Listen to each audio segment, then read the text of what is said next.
নমস্কার বন্ধুরা, হ্যাপি লাইফের একটি ব্লগে আপনাদের সকলকে স্বাগতম জানাই। আপনাদের সকলকে সাথে নিয়ে আজকের ব্লগটা আমি শুরু করছি। একটা সকাল মানেই একটা ব্যস্ততম দিন, সেটা নারী বা পুরুষ সকলের জন্যই। আমরা যারা হাউসওয়াইফ তাদের বেশিরভাগ সময়টাই কাটে রান্নাঘরে, আর বিশেষত একদম সকাল থেকে সকালের কাজকর্ম দিয়ে শুরু এবং রাতে শুতে যাওয়ার আগে পর্যন্ত এই রান্নাঘরেই আমাদের ডিউটিটা বেশি থাকে। এখানে মেয়েটার জন্য একটু জল গরম করে নিলাম, আর আমার প্রথম যে কাজটা থাকে জল একটু বেশি করে গরম করে নেওয়া। তাহলে কি হয়, একদম সব সময়ের জন্য আর টুকটুক করে কাজকর্মের মধ্যে এসে জলটা গরম করতে হয় না। এখানে ঈষতুষ্ণ জল আমার লাগবে যেহেতু, আর জলটা অনেকটা পরিমাণে গরম করে নিয়েছি, সেক্ষেত্রে সামান্য পরিমাণে গরম জলটা দিয়ে ঠান্ডা জল মিশিয়ে নিলাম, যেহেতু এখানে আমার ঈষতুষ্ণ জলের প্রয়োজন। ছাতু খাওয়াটা কিন্তু ওকে মোটামুটি আমি অভ্যস্ত করে তুলতে পেরেছি। প্রথম যখন ওকে খাওয়াতাম তখন কিন্তু 1 চামচ দিতাম, এখন একটু পরিমাণটা বাড়িয়ে 1.5 চামচ করেছি। তো এটাই আমার ভয় ছিল যে ওকে খাওয়াতে পারবো কি না, বা এই যে ওকে অভ্যস্তটা করে তুলতে পারবো কি না। তো দেখলাম না, আফটার অল ওকে করতে পারলাম অভ্যস্তটা। এদিকে হাজব্যান্ডের জন্য একটু কফি করে দিলাম, আর আমি আমার জন্য একটু চা করে নেব, কারণ আমার কফিটা আর এই কদিন ভালোও লাগছে না। এদিকে মেয়েটাও ঘুম থেকে উঠে পড়েছে, আর যেহেতু এখনও বুঝতে শিখে গেছে যে আমার কাছে কেউ বসে আছে তার মানে ঠিক আছে, চুপচাপ বসে থাকবে। ওকে যে সবসময় কোলে নিতে হয় সেই রকমটা নয়, ওর সামনে একটু বসে থাকলেই হবে, যে ওর সামনে একটু বসে আছে ও খেলাধুলা করে যাবে। কিন্তু ওর কাছ থেকে একটু সরে গেলে মানে চোখের আড়াল হলেই কান্নাকাটি করে। তো কি করা যাবে, তো সবসময় তো বসে থাকলে কাজকর্মগুলো আর হয়ে ওঠে না। আর যেহেতু এখন এই ঘুম থেকে উঠেছে, এবার ওকে একটু খাইয়ে দিলাম, আর এবার একটু খেলা করুক, তার মধ্যে আমি চলে যাব একটু কাজকর্মের দিক থেকে। তো তারই মধ্যে যখন বসে আছি, এই যে টুকটাক যে কাজকর্মগুলো থাকে আর কি, মানে গোছগাছের জিনিসপত্র তো প্রায় সবসময়ই আমার থাকে। তো এখন বসে আছি বলে এই হাতের কাজগুলো একটু আধটু করে রাখছি। তো যখন ওর সামনে বসে থাকতে হয় তখন যে সমস্ত কাজকর্মগুলো, যেমন এই যে ওর জামাপত্রগুলো বা ওর কাঁথা, এই সমস্তগুলো গুছিয়ে রাখি, বা বড় মেয়ের যখন কোনো হোমওয়ার্ক দেওয়ার আছে তো সেই সময় ওর কাছে বসে বসে আমি সেই সমস্ত কাজকর্মগুলো সেরে রাখি। কারণ ওর কাছে বসে থেকে এই সমস্ত কাজকর্মগুলো একটু এগিয়ে রাখলে মোটামুটি আমি অনেকটাই রিলিফ পাই। আর পরে যখন আর কাজকর্মগুলো আবার করতে হয়, ধরুন বড় মেয়েটা এসে যাবে যখন, তাকে যখন বিকালে পড়তে বসাবো তখন কাজকর্মগুলো আমাকে এমনিতেই দিতে হবে। তো এর ক্ষেত্রে বসে বসে ওকে আমার দেখাটাও হলো, আর মেয়েটার কাজগুলোও করে রাখা হলো। প্রতিদিনের ডাস্টিং যেহেতু প্রতিদিনেই করে রাখি, সেক্ষেত্রে কিন্তু অসুবিধা হয় না যে একটা যে ধুলো উঠবে বা ও যে সামনে বসে থাকে, সেক্ষেত্রে যে ডাস্টিংয়ের কাজগুলো করি কোনো রকম অসুবিধা হয় না। কিন্তু যখন 3 দিন 4 দিন যদি ডাস্টিংয়ের কাজটা না হয়, তখন মোটামুটি বুঝতে পারি যে ধুলোটা বেশ ভালো রকমভাবেই পড়েছে। আর যেহেতু মাঠের ধারে বাড়ি, তো সেক্ষেত্রে একটু বেশি পরিমাণে ধুলোটা পরে আমি দেখেছি। জানালাগুলো খুলে রাখি, চাষবাস তো আশপাশে হয়ই, সেটা তো আপনাদেরকে বারবার আমি আমার ব্লগে দেখিয়েছি। আর অনেক দিন হলো বাইরের কিন্তু প্রকৃতিটা আপনাদের সাথে শেয়ার করা হয়নি। পাশের জমিতেই খুব ভালো রকমভাবে নানান ধরনের শাক হয়েছে, নানান ধরনের সবজি হয়েছে, ভাবছি পরের দিন আপনাদের সাথে একটু শেয়ার করব। যেহেতু এখন একটু বসে আছে, সেক্ষেত্রে ভাবলাম যে ও বসে আছে যখন থাক, আর এইদিকের একটু করে ডাস্টিংয়ের কাজগুলো একটু করেই রাখি। যেহেতু সেরকম তো কোনো নোংরা নেই, তবে প্রতিদিনের যদি একটু পরিষ্কার করে থাকি, আসবাবপত্রগুলো কিন্তু চকচকেই থাকে। আর একদিনে মানে 10 দিনের কাজে একদিনে করতে গেলে যে অসুবিধাটা হয়, প্রতিদিনের কাজ কিন্তু প্রতিদিনই একবার করে নিলে সেই অসুবিধাটা হয় না, আর জিনিসপত্রগুলো কিন্তু সুন্দর থাকে। যেহেতু ঘুমাচ্ছিল এখনও পর্যন্ত কিন্তু জানলাটা খোলা হয়নি, একবার সকালে খুলেছিলাম, তো আবার দেখলাম ও ঘুমিয়ে পড়ছিল, তাই সেই সময় কিন্তু আবার পর্দাটা দিয়ে দিলাম। অন্ধকার না হলে কিন্তু আবার ঘুমাবেই না। আর দেখুন, শুধুমাত্র জানলাটা খুলতে এসেছি, ও দেখুন কেমন উপর হয়ে গেছে। এখন প্রায় টাইম এইরকম করে, শুয়ে থাকবে যেন কিচ্ছু জানে না। দেখুন, খালি ওর সাথে কথা বললেও মাঝে মধ্যে খালি হাঁ করে দেখবে, আর মাঝে মধ্যে এই যে দাদা বাবা এগুলো এখন বলতে শিখে গেছে। তো যাই হোক, ওর বাবার কাছে এখন একটু ওকে দিয়ে আমি একটু রান্না করতে চলে এলাম। অনেকগুলি টমেটো একের সাথে পেকে গেছে, তো টমেটোগুলো ভাবলাম যে একটু চাটনি করে ফেলি। তো এই যে একদিকে চাটনি বসিয়েছি, আর একদিকে কিছু পাঁপড় ভেজে নিচ্ছি। আজকে ভাতটা একদম লাস্টের দিকে বসাবো, 2 দিকে 2টো কড়া বসিয়ে রান্না করে নিলে খুব তাড়াতাড়ি হয়ে যাবে। তাহলে আমাকে মেয়েটাকে জন্য, যে মেয়েটা যে আমার কাজকর্ম করতে দিচ্ছে না বা ওর বাবা একটু নিয়ে ঘুরছে, সেক্ষেত্রে আমার অসুবিধাটা একটু হয়েই থাকে। মানে ওর বাবা বারবার বলবে তোমার কাজ হলো, এবার একে নাও, ওরও তো কাজকর্ম থাকে সকালের দিকে।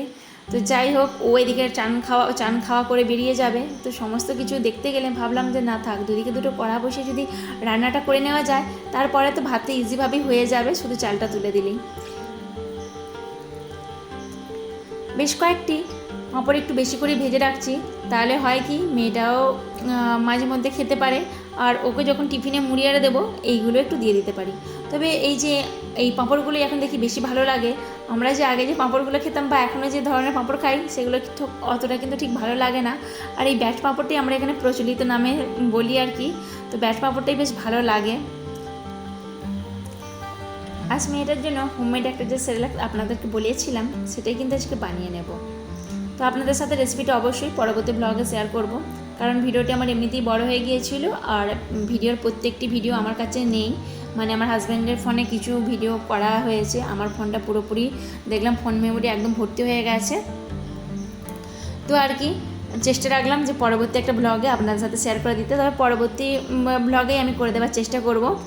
এদিকে প্রায় প্রত্যেক বাড়িতেই সজনে ডাঁটার ধারাবাহিক পর্ব শুরু হয়ে গেছে, আর আমার বাড়িও তার ব্যতিক্রম নয়। যেহেতু বাড়িতেই গাছ আছে সেক্ষেত্রে হচ্ছে কি বেশ 2-3 দিন আগে দেখলাম একদম একটু সরু মতন আছে, মানে ঠিকঠাকভাবে খাওয়ার উপযুক্ত। এখনও মোটামুটি খাওয়া যাবে বেশ ভালো রকমভাবে। 3-4 দিনের পর থেকে কিন্তু আর ভালো লাগবে না, কারণ একটু পেকে গেলে সজনে ডাঁটা খুব একটা ভালো লাগে না। তো আমার ইচ্ছা আছে এই কয়েকটা দিন সজনে ডাঁটার নানান রকমের রেসিপি করে খেয়ে নেব। বাড়ির জিনিস একদম তুলবো গাছ থেকে আর খাবো, সেই সমস্ত জিনিস যে স্বাদই আলাদা, যতই কেনা জিনিস খাওয়া হোক না কেন। এরই মধ্যে একটু ঘুমিয়েও পড়েছিল, আর এখন দেখলাম উঠে পড়েছে, হু হু করে আওয়াজ করছে। আর এখন ওকে যে খাটে রেখে একটু বাইরে যাব তার উপায় নেই, মানে কাঁদার সাথে সাথে যদি না আসি ওই কান্না করতে করতে দেখবো একদম খাটের ধারে চলে এসেছে। এরকম প্রায় 2 দিন দেখলাম। তো পড়ে যাবার যে খুবই ভয়, এটা আমার প্রায় টেনশানেই থাকি যে কী করবো ওকে নিয়ে। আর আমার বড় মেয়ে কিন্তু অতটাও দুষ্টু ছিল না, কিন্তু খুবই দুষ্ট আর চটপটে। তো আজকের জন্য কি রান্না করি চলুন দেখাই। এখানে নিয়ে নিয়েছি রাঙা আলু, বিনস আর কিছুটা কলমি শাক। তবে এতটা পরিমাণে ওকে দেবো না, এখান থেকে কিছুটা পরিমাণে ওকে দেবো। তো রাঙা আলু যে কতটা পুষ্টিগুণ সেটা আপনাদের সাথে আমি অবশ্যই শেয়ার করেছি। আপনারা কিন্তু অবশ্যই আপনাদের বাচ্চাদেরকে রাঙা আলুটা খাওয়াবেন। এখানে আজকে 2 রকম ডাল নিয়েছি, মুসুর ডাল নিয়েছি আর নিয়েছি একটু ছোলার ডাল।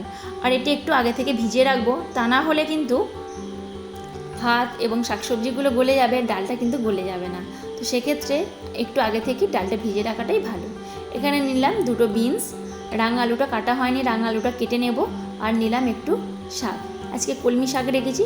মোটামুটি প্রতিদিনই ওর খাবার তালিকায় একটু করে শাক রাখি। আর এখানে এই যে সামান্য পরিমাণে লবণটা তো আমি অবশ্যই দিয়ে থাকি, আর আজকে সেটা ব্যতিক্রম হলো না, দিয়েই দিলাম। আর এখানে এই যে হোমমেড সেরেলাকের একটু ভিডিও আমি আমার কাছে বানিয়ে রেখেছিলাম, যেটা শুধুমাত্র সেটাই আপনার সাথে শেয়ার করছি।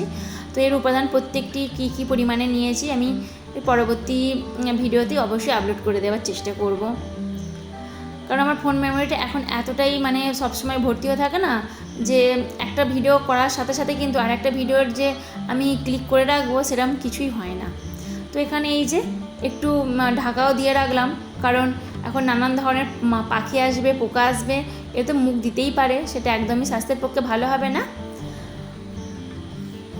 এয়ারটাইট বাক্সে রাখার সাথে সাথেও দেখুন খালি পুরো পিঁপড়েতে ভর্তি হয়ে গেছে, যে কীভাবে যে পিঁপড়ে ঢুকছে সেটাও এখন আমি ভেবে পাই না।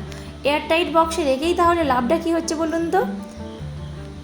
কাল রাতেই দেখলাম পিঁপড়েগুলো বেশ এই পাশ ওই পাশ থেকে যাচ্ছে, বুঝতেই পারলাম যে এই বাক্সটাতেই যত রাজ্যের পিঁপড়ের বাসা বেঁধেছে।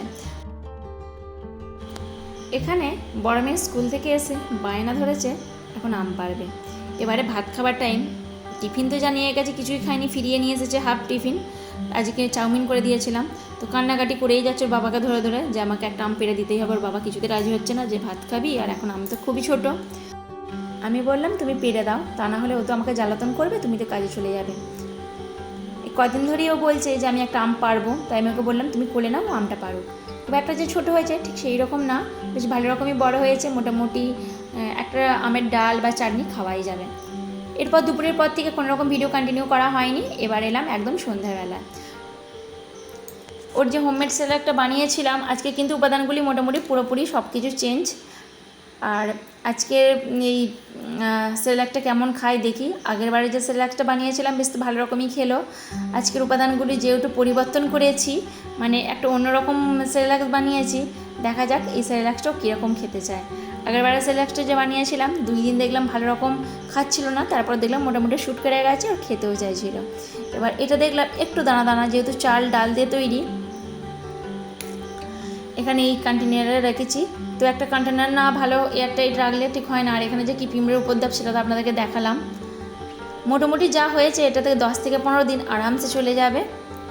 তো চলুন এটা কিভাবে আজকে করি সেটাই দেখাই। তো একটাই আফসোস রয়ে গেল যে এই যে আমি উপাদানটা যে করেছি সেটা যদি একেবারে আপনাদের সাথে শেয়ার করে দিতাম খুব ভালোই হতো।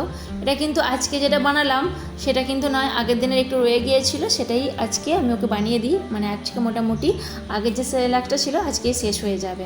তো এই যে একটু পাতলা মতন করেও নিয়েছি। আর ঠান্ডা হয়ে যাওয়ার পরেই কিন্তু এটা একদম আরও একটু গাঢ় মতন হয়ে যাবে। তো একটু ঠান্ডা যখন হবে গাঢ় হয়ে যাবে তো সেক্ষেত্রে একটু পাতলা মতন করে নেওয়া, মানে জলের ভাগটা একটু বেশি দেওয়াই ভালো।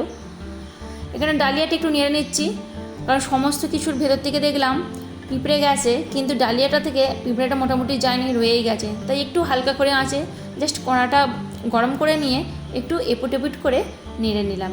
তাহলে পিঁপড়েগুলো কী হবে, চলে যাবে, মানে পিঁপড়েগুলো মারা যাবে। আর পিঁপড়েগুলোর জ্বালায় এতটাই অতিষ্ঠ হয়ে যাচ্ছে যে কি বলবো।